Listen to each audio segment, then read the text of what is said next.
We've already presented the Tesla Model S Plaid to you in a comprehensive review with a detailed and extensive test drive. You can always recognize it back here by the sticker and the rear edge spoiler. And today we want to take you onto the highway and explore how efficient a vehicle with over 1,000 horsepower can be when it's running purely on electric power. What do you consume at 100, 120, 140, 160 km/h? We want to do the charging check because a car over 100,000 euros, you should too. High-performance charging, we want to test the assistance systems with the Tesla Autopilot and see how the travel comfort is in a car that has over 1,000 PS. All these things summarized and compressed. I would be happy if you join us before we start. Please check if you are part of our elektrisch community. If not, we'd be happy if you support us by subscribing, and then we'll see each other in the following videos again and again. Now let's get started with the Tesla Model S Plaid and the consumption drive with charging check. We have arrived at our designated test track located on the A9 motorway, just south of Berlin's bustling cityscape. And now we would like to take a moment to discuss in detail our starting point with you. We have the Tesla Model S Plaid with over 1,000 horsepower, 2 electric motors, 1 on the front axle, and I believe 2 on the rear axle. And with that, of course, we have a lot of power on board. And where we want to look with you, whether it can also be efficient. Mixed tires are on it, 21 inches, rear 295, front 265. We are experiencing a wonderful 29 degrees of sunshine today, providing us with an absolutely ideal starting point to achieve excellent consumption values, especially in such favorable conditions. And we'll be driving with you, and I'll be more than happy to show you that as well, of course, in the lovely area of Lessig. Because during the last consumption drive with the Model Y performance, someone accused us, implying that we hadn't switched to chill mode, which is why the Model Y performance's consumption was higher. Okay folks, I think by now we have a pretty good idea of what we're doing with these consumption drives. We simply made too many consumption trips in the tables for that. Of course, we do make mistakes, no doubt about it. However, we always aim to provide the car with an opportunity to use as little fuel as possible, whether it's in eco mode or in chill mode around here. Wouldn't you agree? Yes!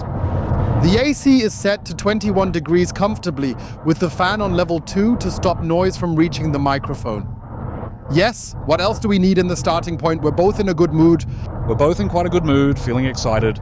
Exactly, we already feel like we've driven about 100 kilometers by car, so the battery and everything else is at operating temperature, and we can basically get started, right? For me, always moving ahead. The construction site is finished, and we can calculate the first consumption value with you. I'm going to set the autopilot to 100 kilometers per hour and reset the trip computer with you right here. Together, we aim to discover what the consumption value is over the upcoming span of 20 kilometers, maintaining an average speed of 100 kilometers per hour. What the Tesla Model S Plaid uses while maintaining an average speed of 100 kilometers per hour over a distance of 20 kilometers.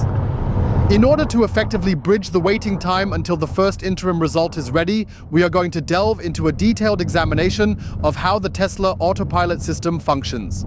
Rightly so, many individuals have pointed out that the full self-driving feature in its current beta version in America is probably already operating in a very autonomous manner. Nevertheless, as we've observed in numerous different videos, not least in the most recent one with the Model Y performance, it does indeed have several weaknesses, and it's not something you can easily compensate for by that there might be different regulations and standards in place in Germany or throughout Europe, or we can merely assess and demonstrate to you what it's capable of achieving here in this particular context. What he can do abroad.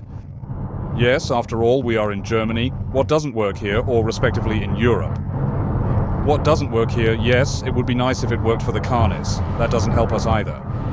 Exactly, and here he does occasionally have his weaknesses, especially with the lane change assistant and the traffic sign recognition, but what works exceptionally well is maintaining a steady position in the center of the lane. Was very, very good. The steering assistant works well too. Even in tighter, sharper curves, it performs excellently. But it does have weaknesses and isn't exactly the best system currently on the market. When I consider that a BMW i5, whether it's a touring or a sedan, is equipped with a highway assistant feature, allowing me, when I focus my gaze straight ahead, to actually take my hands off the steering wheel, In terms of semi-autonomous capabilities, it is currently much more advanced than the Tesla Pilot here in Germany. Period. There's nothing to comment on, those are just the facts. And even if I compare that to my Mercedes EQS from back in the day, it had an exceptionally well-functioning traffic sign recognition feature, and because of that, I was actually able to control it quite effectively, even in town or when driving through the countryside, wherever I was really, at least when it came to adjusting the speed. And I think that's not a problem at all. So the Tesla surely has other valuable components, as now just his Autopilot works again in Germany, right? Sure. For most people, what they have is enough. My Model S Performance Raven from 2020 was quite suitable for me too. That was okay. Back then, I would have gotten the enhanced Autopilot with the lane change assistant and was actually quite satisfied with it. For sure, me too. Sure, there are bings and bongs, and yes, when you change lanes, it turns off and you have to switch it back on again. Yeah, then that's just how it is. I don't want to harp on about it. I'm really focused on the fact that he occasionally still does phantom braking, and I'm simply not a fan of this vision-only approach. Therefore, I genuinely feel the need for radar, I need LiDAR, and I also need ultrasonic sensors for it. Simply for my own personal sense of security and consistent, dependable, semi-autonomous support. He just doesn't have that. He has to solve it purely with cameras, and here in Europe, in Germany, that's finally the case. We drove a total of 20 kilometers. As you can see here, we have achieved an average consumption of 168 watt-hours for each kilometer driven, which is relatively straightforward to calculate for a distance of 100 kilometers, resulting in 16,8 kilowatt-hours per 100 kilometers. Well, I think that's definitely a damn good value for a 1,000 horsepower limousine sports machine, isn't it? Yeah. For all-wheel drive, and yeah, everything's fine. We adjusted the adaptive cruise control to 120 kilometers per hour. Together with you, we reset the onboard computer and now aim to discover over the course of the next 20 kilometers, while maintaining an average speed of 120 kilometers per hour, how the consumption value evolves throughout this test. We would like to have a conversation with you about the travel comfort experience here in the Tesla Model S Plaid. And in that regard, we have a really well-proven and excellent medium for the trial, which is testing. Tesla's seat sensor, Stefan's own sensor precisely. As they state. Exactly, Stefan. So what could possibly be the reason I'm at Tesla today? We're taking a Tesla out for a drive today. Ah, okay. So now we want to utilize Stefan's popometer to figure out exactly how the travel comfort actually is. Yes, sit very comfortably. I think travel comfort is definitely fine here, even on long distance. So nothing tastes good here. It has good lateral support, good thigh support. What I might wish for a bit is the suspension for these 1,000 horsepower. Perhaps it could be just a tad firmer. I mean, it does handle curves pretty well, maintaining smoothness within the setting, but it could certainly be a touch stiffer overall. I find the travel comfort here with the air suspension incredibly pleasant. The bumps and ruts on the road are barely noticeable when you're inside the cabin, almost as if they're not there at all. He's really smooth, yet also provides a good connection to the road for me as a driver. While I have to agree with Stefan, if we then drive it in high performance mode, perhaps switching to sport or plaid mode, and also adjusting the air suspension to the sport setting, it could enhance the experience. There he might struggle in many performance situations, especially in fast-driven curves. Now we have another phantom braking here, there's nothing here. By the way, you should know that we're keeping the distance cruise control on, as the Autopilot isn't really our best ally for consumption.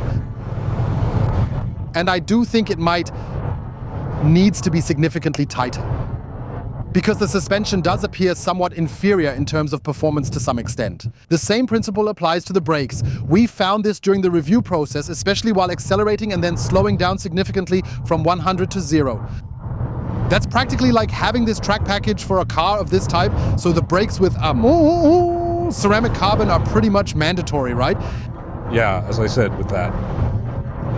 Over 1000 HP and high performance, I just expect a decent brake. Standardmäßig, natürlich. Wenn Tesla sie von Anfang an nicht mit einschließt und sie nur als optionale Ergänzung anbietet, dann werde ich wohl oder übel in den sauren Apfel beißen müssen. With more than 1,000 horsepower under the hood, I definitely want a good level of safety when I really have to slam on the brakes, so the car must feel rock solid and hold steady. Where Tesla is always in a bit of a compromise on one hand to offer price-attractive cars, which they do. Model S begins at 92k and a bit, with a flat rate of 107k and a bit, and naturally it comes with a high-quality braking system, whether it's from Brembo or a ceramic carbon brake option. Like a Brembo 6-piston brake similar to the one in the Evo EL8? Yeah. Yup. It also costs a few euros, and the question really is whether the users consistently need and regularly apply it. So sure, whoever's like, here, chapel, 1000 horsepower making noise, for him I think it's more than sensible. But for the cruiser, who just has 1020 horsepower for the regulars table here, to claim the most power at the greed table, surely you need a big brake, don't you? Nice to play in a quartet. Here, whiner. We have a new consumption value. This time we drove 25 kilometers at an average speed of 120 kilometers per hour and had a consumption of 17.8 kilowatt hours per 100 kilometers. That's just one additional kilowatt hour compared to at 100, right? Well, he is very, very efficient there. I wouldn't have expected that. He's doing well. I think we had that with the Model 3 Highland too. The gap was minimal there as well. Between 100 and 120, yes. Exactly, so if you're driving at around 120 in this area, you'll still achieve a pretty decent range, right? Certainly indeed. We've got the adaptive cruise control configured at a speed of 140 kilometers per hour, and we want to accompany you for the next 20 kilometers or thereabouts. Maintain a consistent speed of exactly 140 kilometers per hour and observe how the Tesla Model S Plaid handles its energy use at this pace. On our consumption drives, we always test voice control with you together in conjunction with route and ideally charging planning. With Tesla, it's somehow a bit different because you simply cannot just say, "Hey Tesla." "Hello Tesla, Tesla, enable voice command functionality." There seems to be no specific term, or at least we're not aware of one, for how we can activate voice control using our voice. There's a button located here on the steering wheel, somewhat nostalgically. Lacks a bit of language simplicity, right? Yeah, precisely. But did Tesla actually return one as well, right? But was indeed right. Oh, let's give it a try. Drive us over to the famous Viktualienmarkt located in the heart of Munich.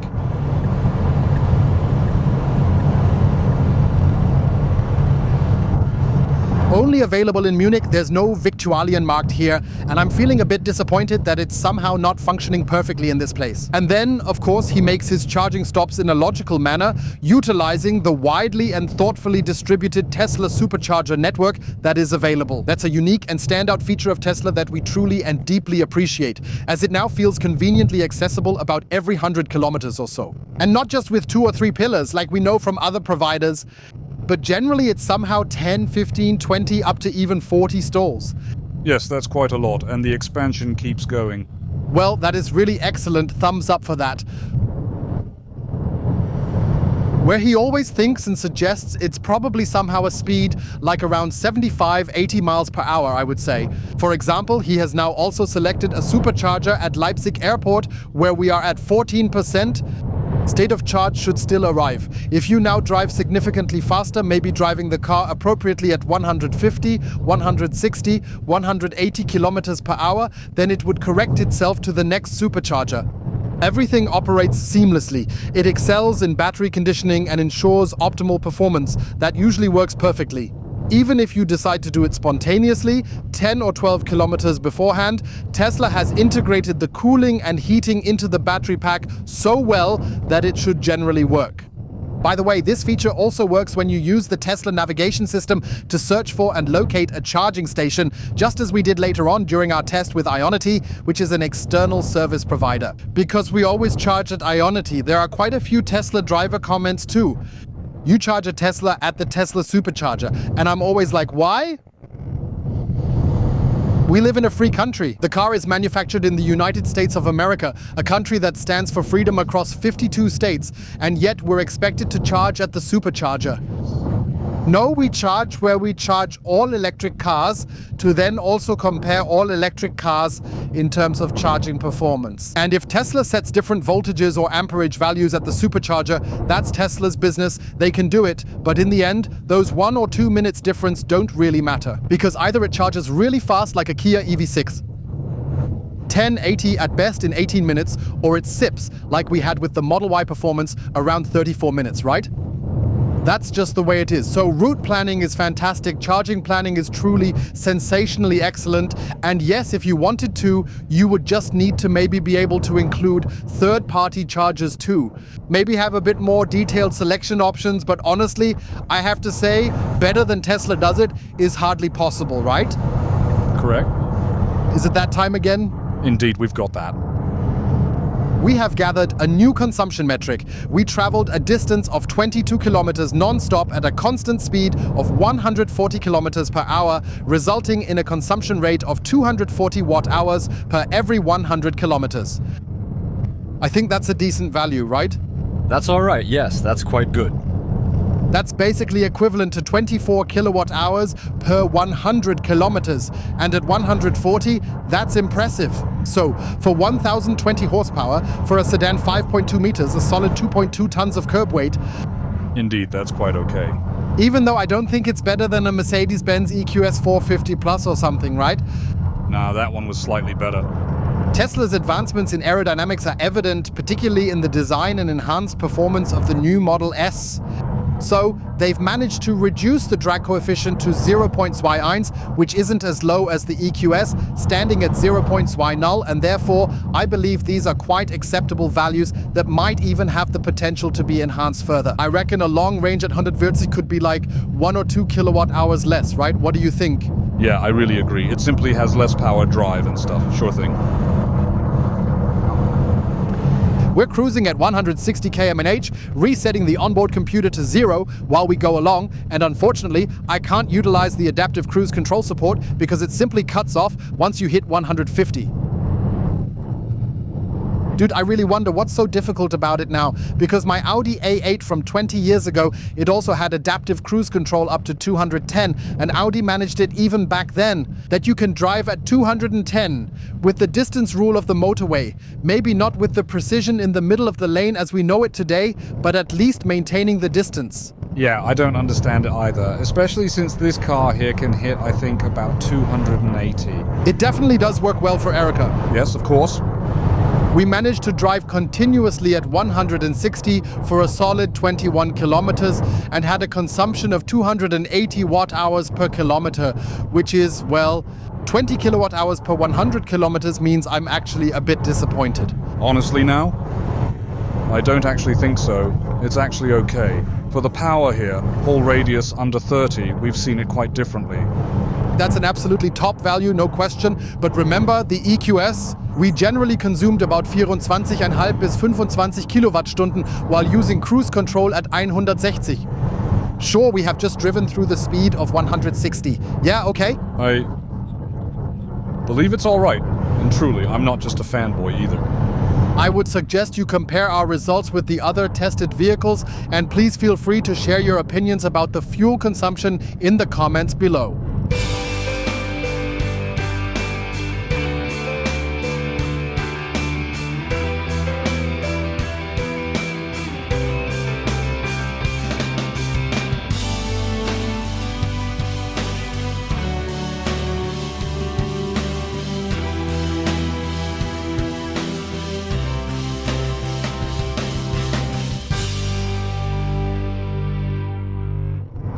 Let's proceed to accelerate at 102 kilometers per hour and see how the vehicle manages and handles the speed challenge. It happens incredibly rapidly. We're already cruising at more than 230 units in terms of speed.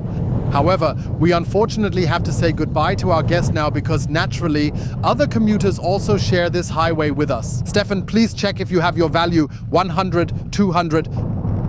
That's acceptable, but we don't have that. Yes, indeed we do. 100, 200 on... Yes, all right. The total amount comes to precisely 181.94. That shows the reset was unfortunately done too late.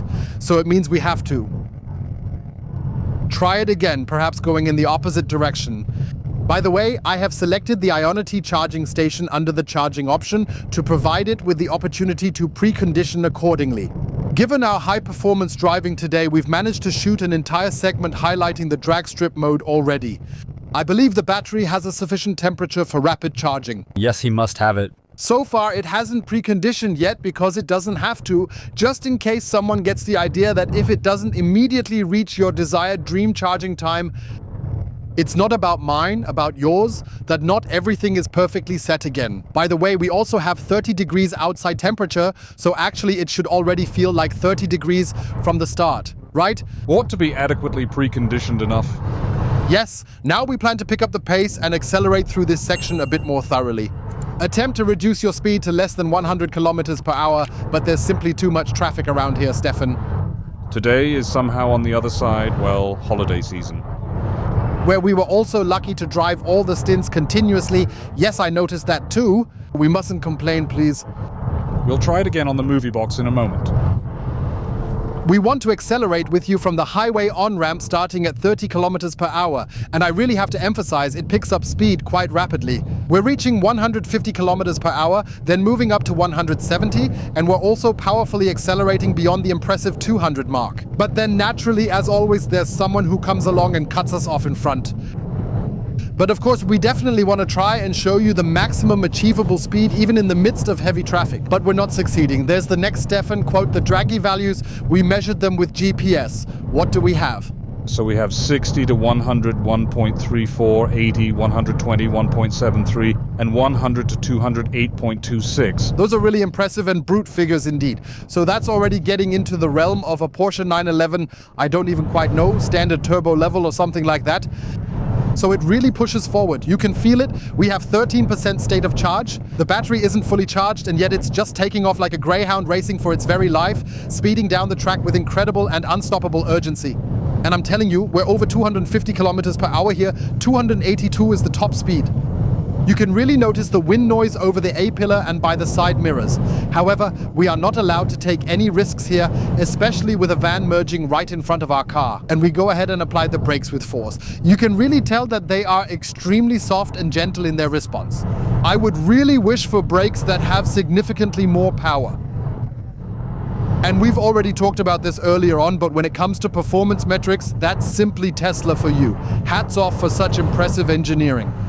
Absolutely fantastic. We are going to take a look together here at Ionity and see just how fast the Tesla Model S Plaid can charge up from 10 to 80%. Let's find a really nice and efficient charging station, Stefan. Shall we go ahead and do that? Yes. Let's choose Ionity this time.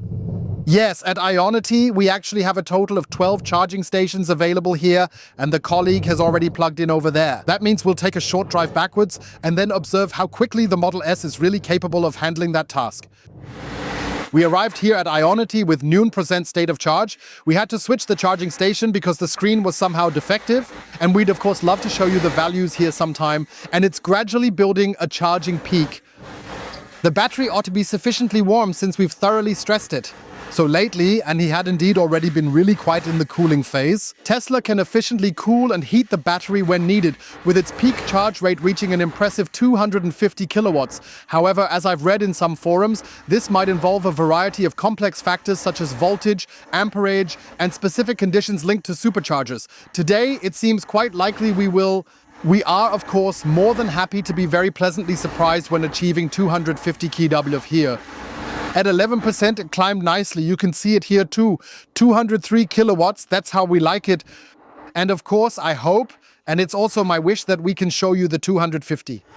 20% state of charge, we're charging at 211 kilowatts, and that's quite a decent value, although it's not reaching the peak of 250 kilowatts that I had speculated about.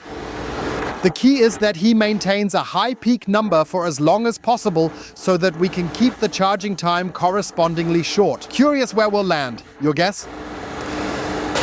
I'd say less than 30 probably. I think it's going to be tight. Hats off to Tesla. Now we're at 23%. We're charging at 3 kilowatts. That's getting better. Too hot to handle? Or what do we think? I can't tell you. Somehow it seems that with the 30 degrees Celsius outside temperature and fast charging, it just doesn't quite cope. I truly hope we won't run into any little problems here. At the moment, it looks like he's managed to regain his composure somewhat and has started to recover. Now it's back over 100 kW. Don't know, was that overheating protection or what was it due to? I'd likely almost certainly assume that. That it rises up so swiftly once again. Let's see how it continues to fall.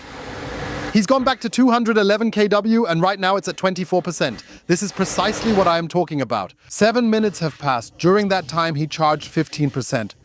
That won't just be tight for half an hour, it'll soon be impossible. I can see my cases slipping away right before my eyes too. I don't know if Tesla is playing games with us here. Now we're at 28%. It's back down to 3 kilowatts. Now it's slowly ramping up to 9 kilowatts. Somehow the thermal management seems completely out of whack here. Not good.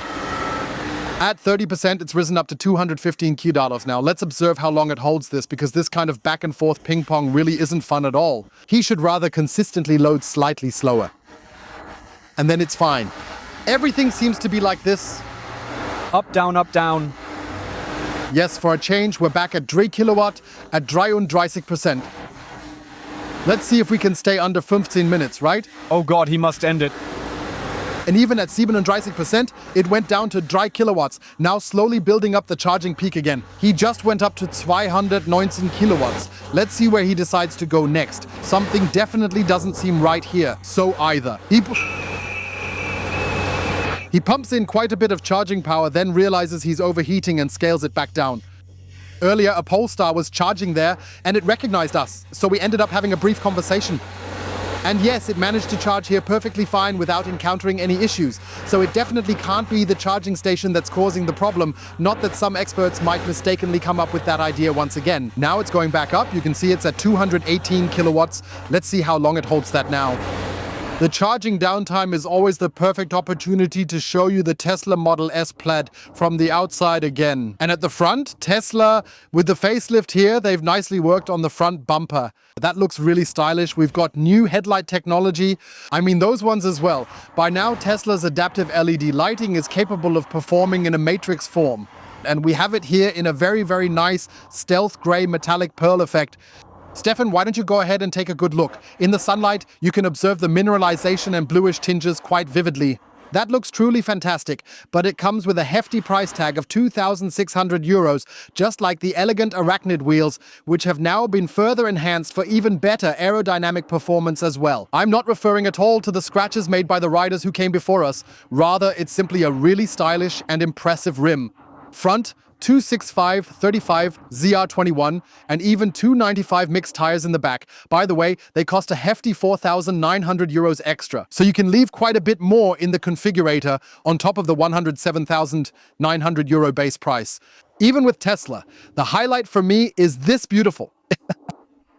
Well, what is it actually? Splash cap? It's a splash guard. Splash guard, stone chip guard. I'm still not completely convinced, but I kind of feel like it makes the whole car somewhat less attractive and appealing. Don't you agree? Yeah, it doesn't fit there. You could take it off in that spot.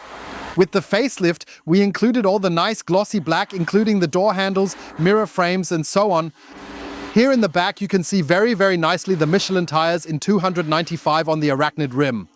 Red brake calipers typically signify that it's the Plaid model. You also have the option to get the track package, which allows for upgrades, including the installation of advanced carbon ceramic brakes for enhanced performance capabilities. Yeah, straight from the factory, it's not an option since Tesla again missed some homologation. Well, that's just how it is. Maybe it'll work out sometime. Symbolically. Also here, once again, the carbon spoiler lip for the Plaid. Plus, of course, this wonderfully high-quality sticker here. You'd expect that for 107,000 to get such a nice badge, right? Of course, absolutely.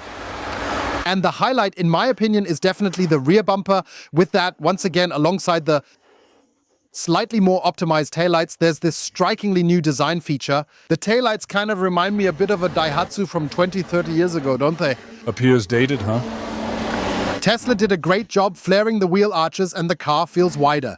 Beefier, stronger, and therefore appears a bit more performance-oriented. Yeah, let's head over right away, Stefan. We're at 43% now. It didn't drop this time. Still charging at 182 kW. And I think his 30 minutes were really tight. Yeah. I say my internal goodbye then. Next guess? 35. All right, from 9 to 50% in just 22 minutes. You can see it's charging at a strength of 149 kilowatt. We currently have a total of 41.8 kilowatt hours replenished. Yes, those aren't exactly impressive figures, to be honest. Not really. If we just put it in a broader perspective by comparing it to the Kia EV6, or maybe even consider the Kia EV9, the EV6 manages it in 18 minutes at best, while the EV9, I believe, in 21 minutes at best. We'd already be from 10 to 80%. We've finished. And the EV9 indeed has a similar large battery. Naturally, it comes with 800-volt technology. Porsche Macan charges 1080, I think, in 21 minutes. So there are some vehicles in this class around 90 to 110,000 euros that can charge significantly faster. It really makes me wonder, as Tesla has always been seen as our main electric pioneer. The Model S was released in 2014, and there have always been improvements, then also in 16 and 17 with the facelifts, then 1920 with the Raven facelift, and today with the complete model update again. That they simply didn't make any tweaks to the charging speed. Well, Slightly falling behind at this point, though. and it seems Tesla also does safety first and then, download. By the way, we're currently charging at 110 kilowatts. Just now, it briefly dropped at 52%. Now it's going up again. So somehow he's playing a bit of boomerang with the pillar here. Well, because in the end, the car determines the charging speed and the station just indicates whether it can deliver it or not. In this context, the charging station acts as the dumb part, while it is the car making all the smart decisions needed. That's the way. From 9 to 79% in 39 minutes, my friends. A total of 69.7 kilowatt hours has been recharged so far. It's still currently charging at an impressive rate of 73 kilowatt hours. Yes, we want to wait until he finally gets from 9 to 80. I have to admit, to me, that's complete and utter charging chaos.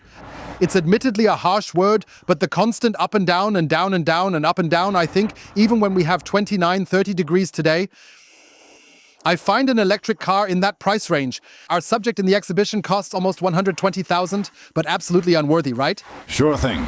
So, honestly, who wants to drive that? I mean, the performance is top-notch, no doubt, but who's up for it? Spending Driesen Minuten here at Mionichi to charge. And even if we would save 1 or 2 Minuten right at the supercharger because it somehow adjusts the amps and voltage a little differently from left to right, then it might be 35 or something. So I have to say that's really bad. Sorry, Tesla, you really need to change something. 80% 70 km in 40 minutes. I must honestly admit I'm genuinely incredibly disappointed, and my old Tesla Model S Raven performance from 2019 isn't slower, is it? Year-round. Well, I have to say, it seems like between 2019 and 2024, over the span of 5 years, nothing has really developed further at Tesla, right? When you might find yourself getting a bit more encouraged again is when you just press the accelerator here and witness how the car simply takes off with such energy and speed, isn't it? Yeah, that pressed you back in the seat nicely. That's just incredibly brutal, these 1020 horsepower when you're in Plaid mode. It just brings you mega amounts of excitement and fun. And that really delights you, of course, when you come back from the charging station after 40 minutes, right, Stefan? Yeah, a bit of knitting. 50. 180, 200. We're calmly cruising along and going quite smoothly over 260 kilometers per hour here. At the moment, we're clocking in at exactly 267 kilometers per hour, but unfortunately, it doesn't seem to want to go any faster than that, does it? Exactly. I always assumed that the top speed was 282, but he really can't seem to make it reach that speed over here in Germany, can he? Who knows what that's about this time? It's probably a user error. I probably didn't keep the flat button pressed down for long enough here. I'm not entirely sure. Even at 220, when you press down, you truly feel that immense, incredible power. That truly is thrust, that's performance. And yes, I can very well imagine that many would be quite reassured, saying, oh, well, my goodness, if my battery charges from 10 to 80 in about 39 minutes, it's perfectly fine with me. What the heck is that then, since it's really power all the way without any limits, right? Righto. What would you choose to do? Are you on team power or team charge? Team loading. All right, I'm with you on that. Now let's proceed to thoroughly explore the conclusion featuring the Tesla Model S Plaid from the year 2024. I must say, Tesla has indeed crafted a family-friendly sports car enveloped in a sedan's stylish silhouette with a sleek, modern fastback design that is truly unrivaled in its class. To lower the cost, yet on the other hand, excel in performance, especially here with over 1,000 horsepower and naturally a significant amount of thrust, which we have demonstrated very effectively to you in 2 comprehensive videos, also with the launch in the review and yes, I think driving comfort is really great. Air suspension is top-notch, although it may not quite reach the class-best suspensions. But they don't have to. Maybe in certain driving situations, it could just be a bit tighter due to this brute power. Stefan is absolutely right about that. But otherwise, I think you have a mix here of a high-performance car that pretty much beats anything at the traffic lights or on the highway. Except a Porsche Taycan Turbo GT, right? Yes, exactly. Otherwise, you basically have the whole package here. You can have fun with it, like we do when you're in flat mode. but you've got a massive trunk space, and you can quite comfortably fit 4 people in here without any trouble. Everyone has plenty of space, so it's certainly a great family vehicle. Yes, indeed, it really is. The only spot where he faltered a bit, to be honest here, efficiency is still top-notch. Efficiency metrics are excellent. Where it really failed and fell short, which I truly consider charging chaos, this ping-pong between the 3 kWh and the 218 kWh is the charging performance. Yeah, as I mentioned earlier, I think it was most likely something related to the thermal protection system. Maybe it was just a bit much for him today. But he must cope. But then don't give 250 or whatever, just give us a constant 150, then we're definitely still faster. However, let's stay honest, Stefan. Please remember the Taycan base model. You recall Magdeburg. That is at 120k, correct? It's at 118,900. With a tow hook, even at 120. We treated it the same, kicked it, pushed it, full throttle, everything. I think it was about 25 degrees that day, maybe 3 to 4 degrees less, and it just pumped in full throttle at 325 km. He just charged from 10 to 80% in 70 minutes. Maybe Porsche just trusts the batteries more than Tesla does. And Tesla says, well, we'd rather play it safe before we... Here we still need to enforce our warranty claims or something else, then we'd rather make a few switches and people just have to cope with it. And there are no excuses about the cost of the Taycan. The base Taycan was equipped exactly like this one. So there wasn't really anything different except that it doesn't have 1020 horsepower, but I don't know, with overboost, I think it had 435. But seriously, if we're being honest with ourselves, when do we ever actually use 1000 horsepower daily? Really, not at all, no. So it's nice to have, and it's absolutely awesome for some people, but not for me personally, to make a commotion in the pub, like with those car card games we used to play back in the sandbox days, so to speak, also through 4020 horsepower. I've got my hand, yeah, so now comes the Model S Plaid, yeah, I've got 1000. So, and therefore I believe for many the long range is interesting, around 92,000 euros. It supposedly has over 700 horsepower and real power. We featured it in the Model X. We are going to show you the drive, and I believe it's truly for those specific kind of people who simply say, nice to have, or feel like they really need it. But definitely make a trip to Tesla, please. Test out the car, it's an amazing vehicle, and driving it is really a lot of fun.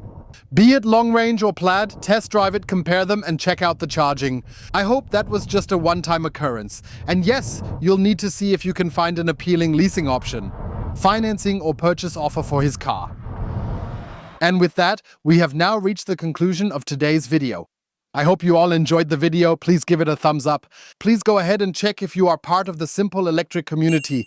If not, we'd appreciate your support with a subscription. That way you won't miss future videos. Stay healthy and see you soon. Thanks for watching. Yours, Ollie, you, Stefan. I really wish Tesla could eventually bring those new HD Matrix headlights into the Model S over here, don't you think? Yeah, that would indeed be nice, wouldn't it? Great night and bad weather visibility would be awesome. You can always use them here.